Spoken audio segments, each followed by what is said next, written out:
Sedangkan hal yang berkaitan dengan sekolah gratis yang berjumlah 103 sekolah swasta, rekan-rekan pasti tahu bahwa saya bersama jajaran DPRD Provinsi DKI Jakarta memprioritaskan pendidikan itu menjadi hal yang sangat khusus dan penting. Tentunya mudah-mudahan akan semakin memperkecil, mempersempit peluang anak Jakarta untuk tidak bisa sekolah karena tidak mampu.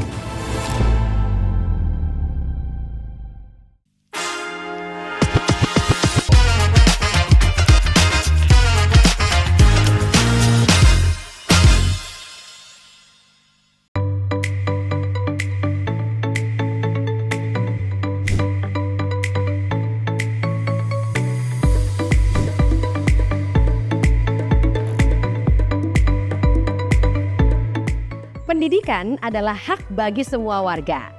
Nah, di Jakarta tidak sedikit siswa yang menempuh pendidikan di sekolah swasta.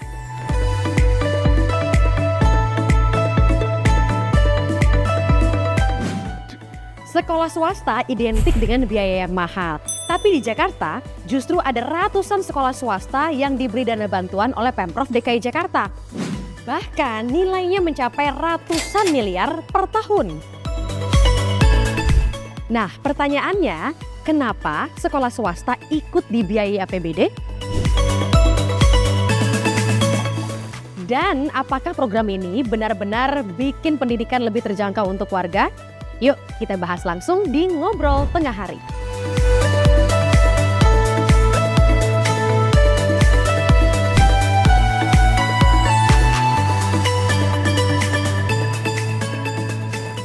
Warga Jakarta, saat ini saya sudah bersama dengan narasumber kita hari ini. Beliau adalah Ibu Nahdiana, Kepala Dinas Pendidikan Provinsi DKI Jakarta. Halo Ibu Nahdiana, apa kabar? Baik, alhamdulillah Mbak Dania.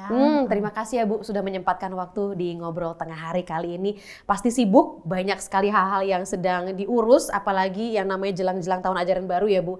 Yang jadi pertanyaan sekarang nih, apalagi warga Jakarta. Di keputusan gubernur terbaru, kenapa sekolah swasta ikut digratiskan, dibiayai sama APBD nih Bu? Tapi sebelum sampai sana saya mau tahu dulu pilot project-nya yang terakhir Ibu, yang sudah ada 40 sekolah pilot project, apa Bu? Kesimpulan yang sudah didapatkan sampai akhirnya ada tambahan lagi nih sekolah lainnya hingga akhirnya ada 103 sekolah swasta gratis. Ya, jadi semangatnya dari Bapak Gubernur dan Wakil Gubernur itu sebetulnya pimpinan kami itu sangat concern sekali urusan pendidikan. Ya. Jadi untuk melihat ketimpangan ini kan ketimpangannya tinggi nih, bahwa sekolah swasta, sekolah negeri, kok kayaknya orang berbondong-bondong mau sekolah di negeri semua. Ya. Sementara daya tampung kami itu di sekolah negeri tidak mencukupi, terutama kalau lulusan SD ke SMP, SMP ke SMA, dia makin kecil tuh daya tampungnya. Nah, untuk menjamin akses pendidikan, maka Bapak Gubernur melakukan program sekolah swasta gratis sebelum putusan MK. Kita sudah mendahului ini sebetulnya Jakarta. Tetapi pilotingnya di 40 sekolah yang kita mulai dari Juli 2025, nanti dia akan berakhir di Juni 2026. Yang terlihat apa sejauh ini Ibu? Karena kita tahu tadi soal pemerataan artinya ya Bu, kemudian juga sekolah negeri yang tidak menampung banyaknya masyarakat, siswa-siswi yang mau sekolah. Ya, jadi sebetulnya kan tadi saya sudah sampaikan ya di awal, kenapa ada penambahan.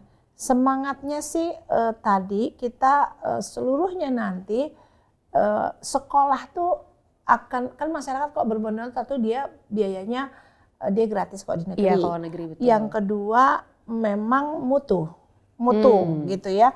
Jadi bagaimana kita membuat kepastian pada layanan pendidikan ini, mau swasta atau negeri, harusnya dia punya standar pelayanan yang mutunya dan bisa kita kontrol. Nah, Kenapa menambah? Padahal ini belum selesai. Sebenarnya bukan belum selesai. Tahun ajaran itu kan tahun ajaran sekolah. Itu dimulai bulan Juli kan? Ya. Jadi kalau kita bilang pemerintah DKI sudah mulai sekolah gratis, sudah mulai di tahun 2025 dengan piloting 40 sekolah.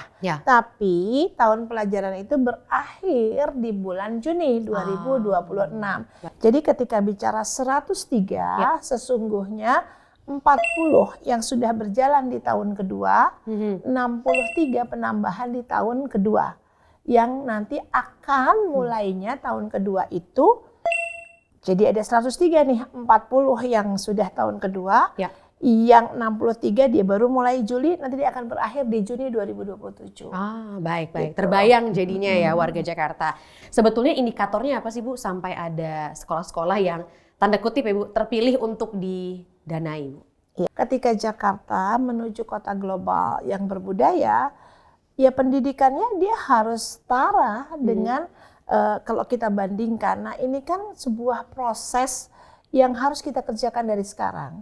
Jadi kalau kita hanya konsentrasi di negeri, ya tertinggallah kita. Lalu yang harus dilihat syaratnya apa sih?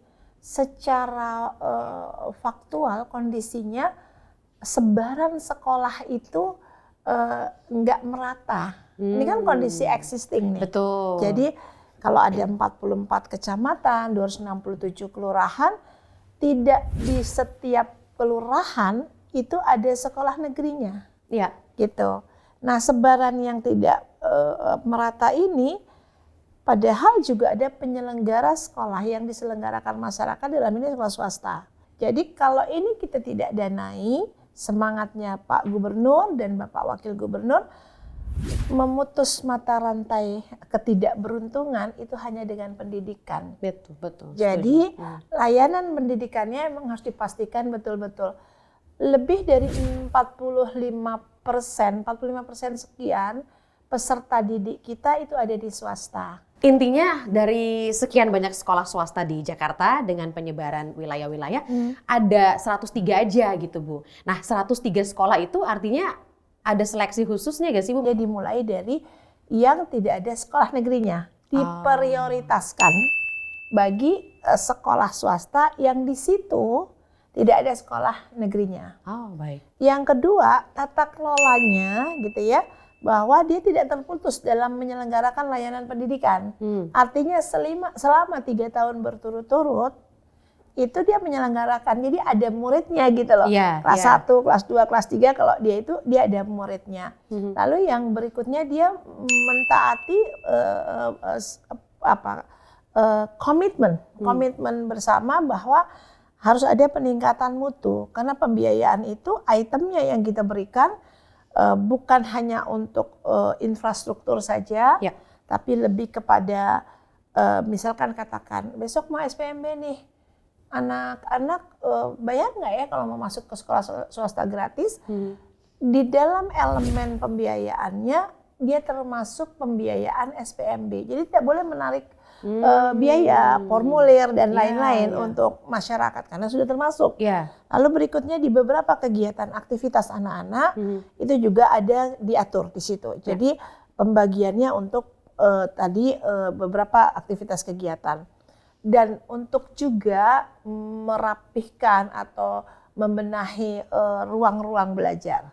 Jadi syaratnya mereka harus komitmen dengan perjanjian hibah daerah, jadi sudah tidak boleh menarik pembiayaan apapun kalau sekolah gratis di masyarakat ini yang kadang-kadang masih terjadi ya. Dalam hal ini saya ingin mengajak para masyarakat untuk juga aktif melaporkan ke kami kalau memang ada sekolah gratis yang masih juga menarik pembiayaan. Karena jangka panjang ini sesuai dengan jenjang yang dibutuhkan.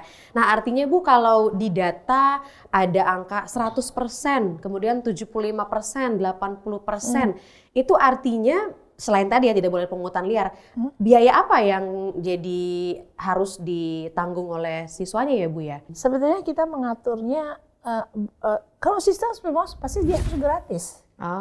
Di sekolah swasta gratis dia gratis. Ada 100%, itu lebih kepada pencapaian target komitmen kinerja prestasi sekolah. Karena tadi kualitas sekolah. Ya, untuk apa tuh? Tadi akses kualitas supaya program wajib belajar itu terpenuhi di Jakarta. Ya, karena kan jumlahnya beda-beda ya Bu, antara sekolah swasta yang lain dengan yang satunya lagi. Ada yang jumlahnya paling besar begitu, ada yang 17 miliar bantuan pendanaannya. Iya, pengalinya sih bukan hanya ke 100%, 75%. Kan ketika mengajukan proposal, Ya. kita melakukan verifikasi, validasi terhadap proposal itu. Lalu istilahnya ini proposalnya sekolahnya baru sampai taraf kualitas mutunya sekian, maka kita memberikan dia 75%, dia 50%. Dan pengalinya bukan hanya itu sebenarnya. Ada banyak ya Bu ya. Karena rombongan belajar. Kalau SD dia satu kelas, rombongan belajar itu kelas. Oke. Jadi satu kelas itu ada 32 peserta didik. Ya, Itu standar bakunya, standar pelaksanaan penyelenggaraan pendidikan ya. Standar nasional penyelenggaraan pendidikan itu 32. Jadi kalau dia terima 2 rombel, pengalinya berarti pengali 64 peserta didik. Iya, tergantung ya. Tergantung dia kapasitas sekolah, kapasitas sekolah, kemudian jumlah betul. kelas itu oke. Jadi sekarang lebih terbayang ya warga Jakarta. Karena ada juga nih pertanyaan Bu, salah satu atau beberapa ya sekolah yang kemudian terdaftar adalah SMK Katolik gitu. Ada kemungkinan nggak sih Bu, meskipun kita tahu bersama ya ini lintas dinas, lintas kementerian nampaknya, madrasah Bu? Iya, memang kita kemarin juga pada saat anggota Dewan dari Komisi E audiensi dengan Pak Gubernur juga disampaikan. Pada prinsipnya pemerintah Provinsi DKI itu tidak pilih-pilih gitu, tetapi untuk saat ini kewenangannya pemerintah Provinsi DKI kan pada satuan pendidikan yang tidak di wilayah kewenangannya Kemenak. Jadi saya yakin setelah ini terpenuhi pasti, karena pemerintah DKI kan pasti berpikirnya adalah ya katakanlah di keluarga itu anak ada yang sekolahnya di satuan pendidikan kami atau di madrasah. Terus mereka juga warga Jakarta. Jadi untuk pemberiannya selain sekolah gratis sebenarnya pemerintah Provinsi DKI itu sudah membersamai sekolah swasta nih. Kartu Jakarta Pintar itu ada sekitar 150 sekian M untuk anak-anak di madrasah mulai dari MI sampai MA. Nah sekarang ke murid-muridnya nih Bu, jika ada siswa-siswi yang mau mendaftar, syaratnya apa sih Bu? Apakah bisa langsung saya pilih, kemudian saya mau sekolah di sini aja? Pelaksanaan penerimaan murid baru ini akan bersamaan dengan penerimaan murid baru besok nih, sama satu waktu. Jadi sekolah yang sudah katakanlah 40, yang 63 dia akan buka kan? Dia akan buka. Nah, masyarakat bebas memilih gitu. Nah, memilih apa? Tergantung jenjangnya misalnya. Terus dia harus ngapain lagi? Ya mendaftar tadi. Karena salah satu elemen pembiayaannya adalah penerimaan murid baru, maka tidak ada lagi biaya mendaftar. Nanti ketika sama nih sistemnya nih. Ketika daya tampungnya sekolah itu melebihi berkurang, peminat melebihi daya tampung, maka akan dilakukan seleksi. Gitu. Artinya alurnya pun sama seperti kita mendaftar di sekolah negeri ya, warga Jakarta. Terutama ini untuk yang sedang mau masuk ke tahun ajaran baru. Nah, untuk pengawasan tadi sudah jelas ya Bu, ada mekanismenya jika melanggar komitmen dan lain-lain. Nah, kemudian untuk tadi masyarakat secara luas untuk orang tua, apakah bisa juga melakukan sama-sama pengawasan itu Bu? Karena gini, ada beberapa sekolah swasta biasanya memang sudah mendapatkan support dari pihak lain, entahlah company, kemudian ada juga penambahan biaya dari pemerintah seperti ini. Artinya untuk aliran dana yang mereka gunakan seperti apa ya Bu ya untuk penyerapan dananya nih? Artinya apakah ada panduannya ini untuk apa? Jadi memang kami berharap bahwa ini kan program yang baik dari Pak Gubernur dan Pak Wakil Gubernur, sebuah bagaimana perhatiannya dengan dunia pendidikan. Jangan sampai kita malah sibuk melihat penyimpangan. Padahal harusnya kita harus konsentrasi pada kualitas mutu kan. Betul. Jadi mestinya kita sibuk mengevaluasi ini mutunya baru sampai standar 2 nih. Padahal kok kita harusnya kita nih bisa nih loncat nih sampai Jakarta nih bisa nih jadi loncat jadi 4 gitu. Kami akan dibersamai secara internal dengan inspektorat, ya kami juga nanti akan dibersamai dengan beberapa OPD terkait, bahkan kami kemarin sudah ngobrol gitu ya dengan eksternal dan lain-lain. Kan ini tidak cukup kalau kesadaran ini tidak dibangun. Ya. Jadi kami ingin bahwa masyarakat pun ikut mengawasi program ini.